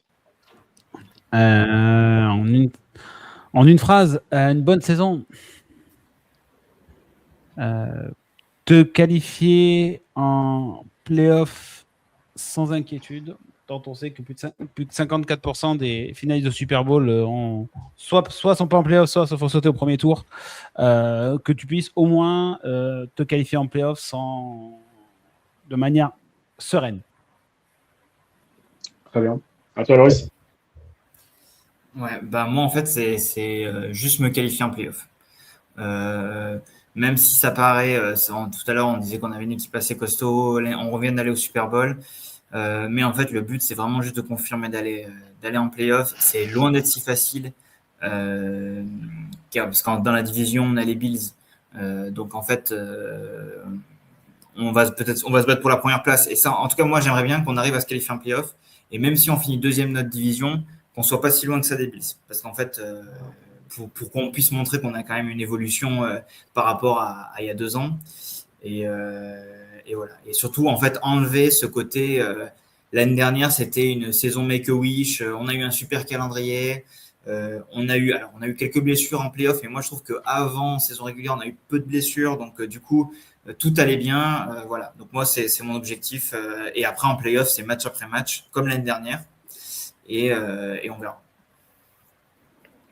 Très bien. Je vous suis, moi, c'est un peu, je veux qu'on confirme la saison de l'année dernière, et que ce soit pas, que cette saison-là n'ait pas été en fait une anomalie, et juste qu'on fasse partie maintenant des top équipes AFC comme par le passé. Donc franchement, ça serait pour moi qu'on montre un niveau de jeu qui soit d'une équipe qui va être prétendant en fait. Donc qu'on soit vraiment impactant match après match, même s'il y a des défaites, même s'il y a des erreurs, mais qu'on soit impactant. On n'a pas le temps pour le débat. De toute façon, le débat, on l'a à peu près fait. C'était, mon débat, c'était, on sera une meilleure équipe mais avec un moins bon bilan. Mais globalement, avec tout ce qu'on a dit depuis le début, on l'a répondu.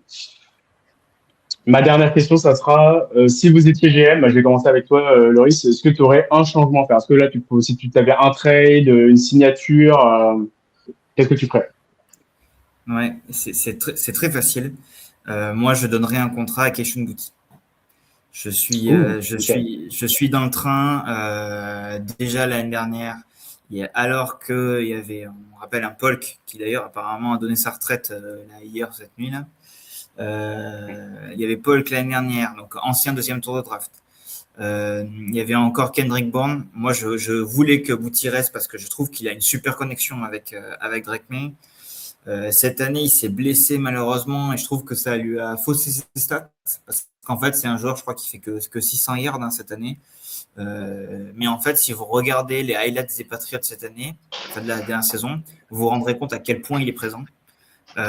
C'est un joueur sur lequel Drake, je pense, compte énormément. La réception face aux Texans, c'est une réception extraordinaire. Et en fait, je pense que c'est un joueur dont on met de côté parce qu'il y a Edgy Brown, parce qu'on a Dobbs qui est arrivé, qu'il y a McCollins. Et en fait, on se dit, son profil, il a pas un profil très particulier qui fait qu'on a envie, c'est pas un speedster, voilà, il n'a pas un profil très particulier. Et pourtant, au camp, c'est encore lui qui fait des réceptions exceptionnelles. Et donc, pour moi, la chose à faire, c'est de prendre ce gars sur le long terme. En tout cas, peut-être sur 3 ans. Un peu moins. Il a marqué au début du camp, mais là, avec les pads et tout, il est un tout petit peu plus sur le recul de ce qui ressort là sur les derniers jours du camp. Il est un peu moins dominant. Oui. Bon, après, c'est pas non plus. C'est comme c'est la nature des camps. Il y a des jours sans, il y a des jours avec. Et après, je pense que Keishun Boutti, depuis qu'il est arrivé en NFL, il a toujours réussi à prouver qu'il était. En fait, qu'il était sous-coté en fait, et qu'on pouvait compter sur lui, et il a réussi à le faire. Donc c'est pourquoi pas de le re-signer, à quel prix? Parce que là, il y a quand même beaucoup d'argent qui se sont mis sur nos receveurs. Donc quel contrat tu mets en fait sur le dossier Boutet à voir. Mais je suis d'accord avec toi. Pour moi, c'est un joueur qui est hyper, qui répond présent aux moments les plus importants. Il est très clutch, il a des bonnes mains. Il est pas impressionnant athlétiquement, mais en fait, il fait le boulot d'un receveur. On lui demande d'attraper le ballon, il le fait très très très bien. Donc, c'est vrai que c'est un dossier à suivre. Et toi, Cédric, tu dirais quoi? En tout cas, alors, moi, Boutti, pour le coup, je ne lui signerai pas un contrat, mais je le garderai, ne serait-ce que pour essayer de chercher potentiellement des pics compensatoires la saison prochaine. Tant lui que Douglas, potentiellement, comme c'est des joueurs qui vont sûrement signer des gros contrats, il y a moyen d'aller gratter peut-être au moins un 4e tour compensatoire selon ce qu'on re-signe. Donc déjà, Douglas et Boutti, je les garderai. Si tu n'as pas mieux qu'un 4e tour, je les garderai.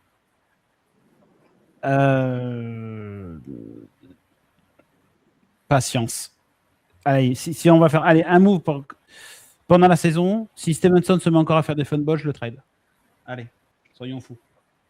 Si Stevenson recommence à trader, faut changer quelque chose. Et puis à ce moment-là, on va chercher un running back à la draft la saison prochaine. Tant pis, il manque pas grand-chose. Faisons Miller, c'est pas grave. C'est pas 2020. De toute façon, cette saison, c'est pas là où on va aller. On va faire le plus de trucs. Si vraiment soyons fous, si Stevenson et encore avec ses problèmes de funball qui ne s'améliorent pas, ça sera peut-être la saison trop, autant de lâcher. Allez, pour être un peu fou. Ok. Bon, après, je te trouve un peu dur. Je trouve que Stevenson, il a réussi quand même à rebondir et à faire une saison magnifique. Et je pense que dans la ligue, parce que même dans la ligue, je trouve que c'est un des running backs les plus sous-cotés, que ça soit ce qu'il peut apporter sur le jeu de passe, sur la protection et même sa manière de courir, il est quand même très très bon. C'est vrai qu'il a ses problèmes de fumble, donc à surveiller. Mais bon, voilà, moi c'est un joueur que j'apprécie quand même. Moi, ça serait, bah, évidemment, je pense que c'est le move qu'on attend tous, c'est qu'il va arriver. Mais je veux qu'il arrive vite. Bah, l'extension de Gonzalez. Je veux que ce soit le cornerback Bien sûr. le mieux payé de toute la ligue. Il joue comme un cornerback 1, il joue comme l'un des meilleurs cornerbacks, voire le meilleur cornerback de la NFL. Je sais qu'à certains ils vont dire Patrick Surtain, mais moi je préfère quand même Gonzalez. Hein. C'est mon côté Homer, mais c'est l'extension de Gonzalez à tout prix et de montrer qu'en fait voilà, on re-signe nos joueurs en interne, on les développe, on les re-signe, et ça je trouve que c'est quand même ça va inciter aussi peut-être dans le futur les autres joueurs à vouloir rester parce qu'en fait ils savent qu'il y a un environnement où en fait ici tu sais que tu peux être développé et que tu peux être re-signé quand tu prouves que tu joues bien. Donc ça va être Gonzalez. Est-ce que vous pensez pas que Mathis, ce timing, ouais. est-ce que vous pensez pas que ce timing est dû au fait du corner des Seahawks, ni plus ni moins? C'est évident. Si, bah si. Ils ont le même, les deux ont le même agent. Euh, Witherspoon n'a pas re-signé. Je pense que les deux ils sont en train de se chercher un petit peu pour savoir c'est qui aura le plus gros contrat. Ça va pas être la différence sera pas énorme, mais je pense que Gonzalez veut être le cornerback le mieux payé. Donc on verra. Hein. Et la re-signature de Ward, je crois qu'elle a mis un beau bazar aussi, parce que comme il a pris beaucoup sur un petit contrat, je crois Ouais, que ça mais il a pris. a un peu mis de Mais bazar il a dans les pris. négos, j'ai l'impression. Bah, bazar, pas tant que ça. En fait, oui, c'est le cornerback le mieux payé là si on prend les chiffres, mais ça reste, c'est pas non plus un chiffre. C'est 31 millions virgule et le cornerback d'avant qui avait signé c'était 31 millions aussi. Donc bah c'était McDuffie. Donc c'était quasiment pareil en fait. C'est à quelques centaines de milliers d'euros près, mais ça va se jouer à ça en fait. Ça va pas se jouer. Peut-être Gonzalez va chercher le million supplémentaire et que c'est lui qui va changer le marché. Mais je sais pas. On verra. Mais en tout cas, j'aimerais qu'il soit signé le plus rapidement possible. Est-ce que tu as quelque chose à rajouter, Mathis? Non, pour moi, on a fait à peu près le tour. Effectivement, si même moi j'étais GM, le premier truc que je devrais là tout de suite signer acté, c'est le cas Gonzalez, parce que là on le voit, du coup, on sait pas trop où ça en est, on n'a pas trop d'informations. On espère juste qu'effectivement, il soit entre guillemets d'attaque pour la première week de la saison et puis qui joue avec un nouveau contrat, le contrat au moins qu'il mérite et puis après on sera bon. Très bien. Et ben du coup, je pense qu'on peut conclure. On a fait une très très grosse preview des Patriots, mais bon, je pense que ça le méritait aussi. Il y avait beaucoup de choses à dire. Euh, Si vous avez quelque chose à rajouter ou si vous avez envie de faire un petit plug, vous pouvez le faire. Mais en tout cas, moi, j'ai été très content de faire cette preview avec vous et puis de suivre la saison des Patriots aussi qui va arriver, qui je veux qu'elle arrive le plus vite possible. Donc, de suivre ça, puis d'échanger avec vous, ça soit sur les différents réseaux, etc. Donc, merci à vous pour cette preview Merci pour l'invitation. Et puis, pour ceux qui veulent écouter encore plus de Pats, n'hésitez pas de suivre le fan club sur les différents réseaux. Il y a un autre podcast aussi où on va encore plus dans le détail. Donc, où Nat est aussi, bien entendu, participe aussi, est invité. Donc, n'hésitez pas à nous suivre aussi là-dessus. Et merci encore pour l'invitation. Merci à toi. Et toi, Loris? Merci déjà. Ouais, déjà, merci pour l'invitation. C'était super cool. Ça fait du bien de parler des Patriotes, revoir un peu l'ancienne saison. La coupure a été longue cette année. Du coup, j'ai eu le temps de m'intéresser. Je regarde ton t-shirt Nat, mais j'ai eu le temps de m'intéresser aux Red Sox cette année. Je me suis enfin mis au baseball et j'ai choisi bien sûr l'équipe de Boston. Et je suis très content parce que j'ai pris l'équipe au bon moment apparemment. Ouais, t'es pas déçu là. Hein. Ouais. Ils ont le meilleur bilan actuellement, donc c'est vrai que c'est chouette. Ouais. Voilà, mais du coup, j'ai très hâte que ça commence. J'ai super hâte. Et merci encore pour l'invitation. Et on a été très long. Ouais. Non, merci à vous les gars, c'était top. Merci à Mathis pour la technique Et de rien. Pour tes interventions, c'était super. Et puis voilà, merci à tout le monde et bonne écoute.